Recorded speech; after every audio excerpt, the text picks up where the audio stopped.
Auzubillahiminash-shaytanir-rajim. Bismillahir-rahmanir-rahim. Assalamu alaikum. This is class 8 and the subject is English. Yesterday we learned about dialogue and that के dialogue की आपकी ज़िंदगी में क्या अहमियत है, डायलॉग क्यों ज़रूरी है आपकी ज़िंदगी में।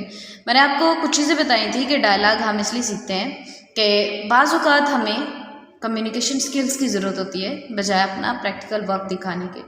बाज़ जगह ऐसी होती हैं जहाँ आपको आपके काम की नहीं आपकी ज़ुबान की ज़रूरत होती है, बिकॉज ऑफ दैट की ज़ुबान भी बहुत सारे ऐसे काम कर जाती है जिससे आप अपनी लाइफ को संवार सकते हैं। सो द लर्निंग आउटकम्स जो हम इस चैप्टर से सीखेंगे, फर्स्ट ऑफ ऑल तो मेरे ख्याल में हम इसे कम्युनिकेशन स्किल्स सीखेंगे and the second things that we learn here is to communicate in the social areas with the best social skills.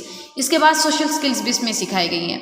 Then जो हम इसमें एक और चीज़ सीखेंगे वो आप सभी जानते हैं कि हम यहाँ परफेक्ट प्रेजेंट परफेक्ट टेंस का यूज़ करना सीखेंगे, उसके बाद हैज़ एंड हैव का यूज़ करना सीखेंगे। देन थैंक्स का नोट जो है वो यहाँ आप सीखेंगे, सेंटेंस मेक करना, एडवर्ब यूज़ करना and the demonstration of collective noun कि कलेक्टिव नाउन क्या होता है, et cetera et cetera. Yesterday you learned about the translation. आपने ट्रांसलेशन पढ़ी पेज नंबर 1 की एंड पेज नंबर 7 था जिसमें हमने मीनिंग नोट डाउन किए। उसके बाद हमने कासिम और अंकल की कम्युनिकेशन जी थी, उसमें हमने डिस्कस किया कि कासिम जो है वो फ़िलहाल अभी सऊदी अरेबिया से वापस लौटा है कि उसके एग्ज़ाम होने वाले हैं और उसको अपने एग्ज़ाम की तैयारी भी करनी है। जब उसको अपने एग्ज़ाम की तैयारी करनी है तो वो उसको हेल्प की ज़रूरत है बहुत ज़्यादा।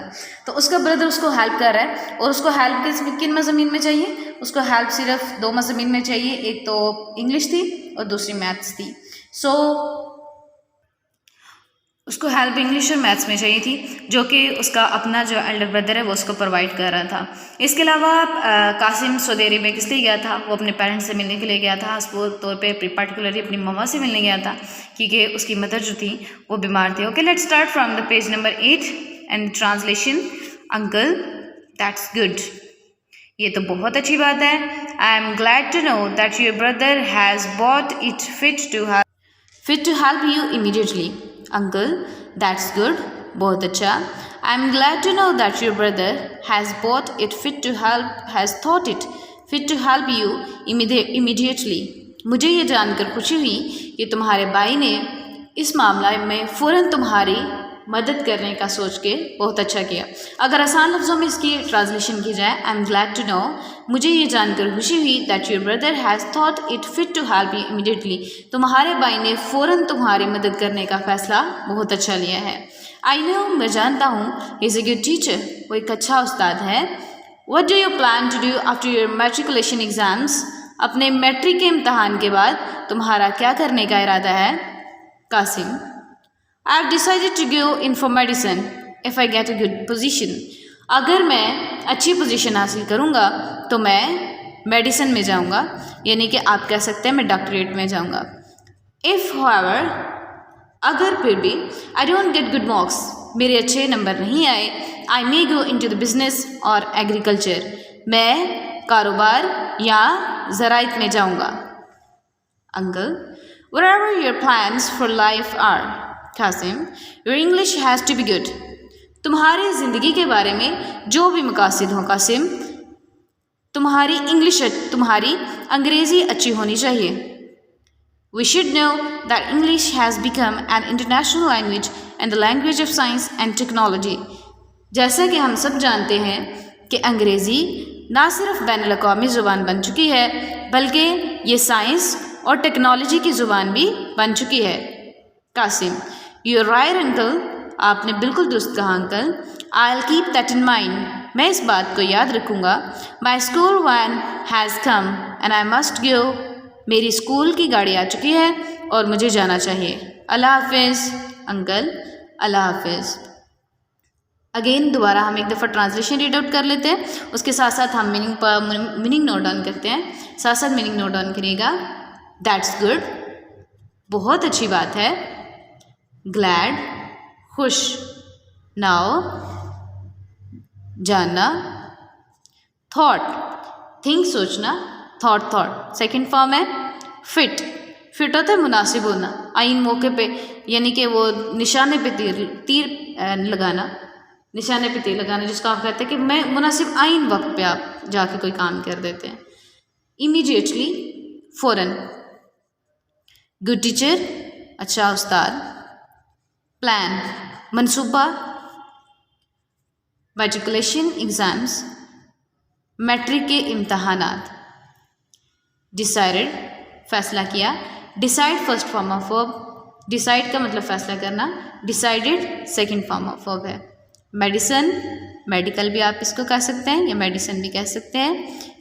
गुड पोजीशन, गुड पोजीशन अच्छे मार्क्स को भी आप कह सकते हैं या गुड पोजीशन भी कहा जा सकता है। हाउएवर, ताहम, गुड मार्क्स, अच्छे number.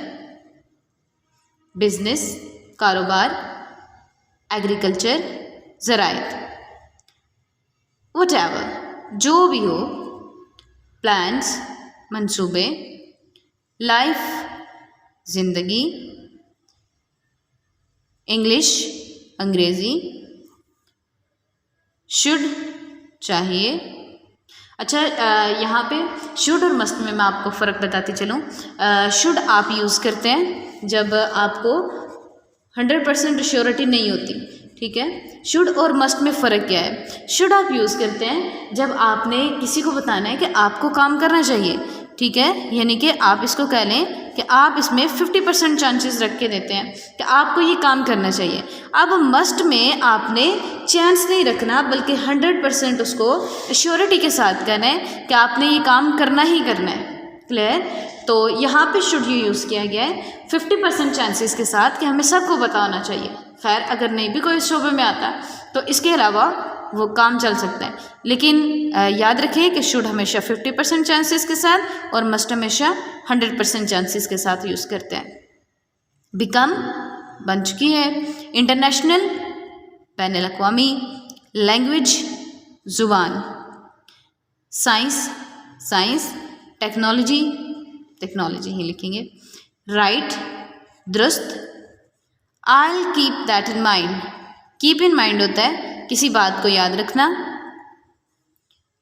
Must go, must go. अब यहाँ देखें, मस्ट और शुड में फ़र्क क्या है? पहले उसने शुड यूज़ किया था कि अगर कोई करता है तो इट्स ओके, अगर नहीं करता तो 50% चांसेस है उसे पनिशमेंट ही मिलेगी। अब यहाँ पे स्कूल वैन आई है और उसे जाना ही जाना है, ठीक है, वो अपना स्कूल मिस नहीं कर सकता क्योंकि वो ऑलरेडी बहुत सारा लॉस कर चुका है। अब जब उसका स्कूल वैन आ गई तो उसे जाना ही जाना है, then it become must. Clear? Should और मस्ट में ये फ़र्क है। This was the translation. एक दफ़ा फिर से ट्रांसलेशन पढ़ लेते हैं। अंकल, दैट्स गुड, ये बहुत अच्छी बात है। I am glad to know that your brother has bought it fit to help you immediately. मुझे ये जानकर खुशी हुई कि तुम्हारे भाई ने आइन मौका पर फ़ौरन तुम्हारी मदद करने का सोचा। I know he is a good teacher, मैं जानता हूँ वो एक अच्छा उस्ताद है। What do you plan to do after your matriculation exams?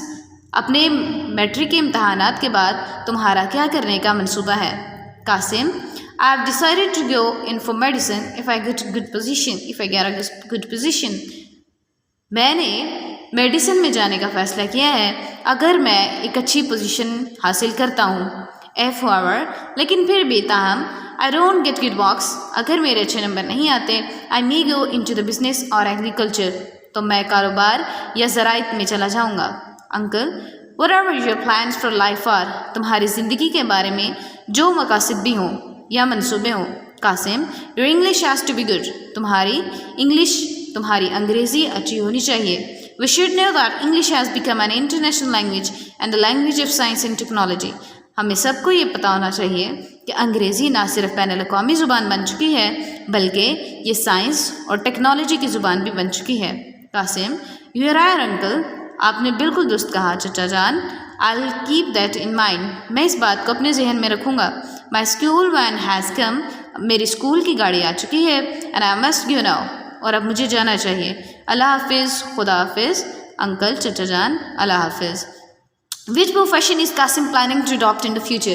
Qasim अपने फ्यूचर में कौन सा प्रोफेशन जो है वो अडॉप्ट करने की सोच रहा है? अब देखा जाए तो उसने पहले ये कहा था कि अगर उसकी गुड पोजीशन आती है तो वो मेडिसिन में जाएगा, क्लियर। अदरवाइज अगर उसके गुड मार्क्स नहीं आते तो वो बिजनेस और एग्रीकल्चर को अपना लेगा। So this was the lecture of today, this was the translation and I also told you the meaning of the words. If you have any confusion about the lecture you can ask me, I will be with you with a new lecture. Till then take care, अल्लाह हाफिज़।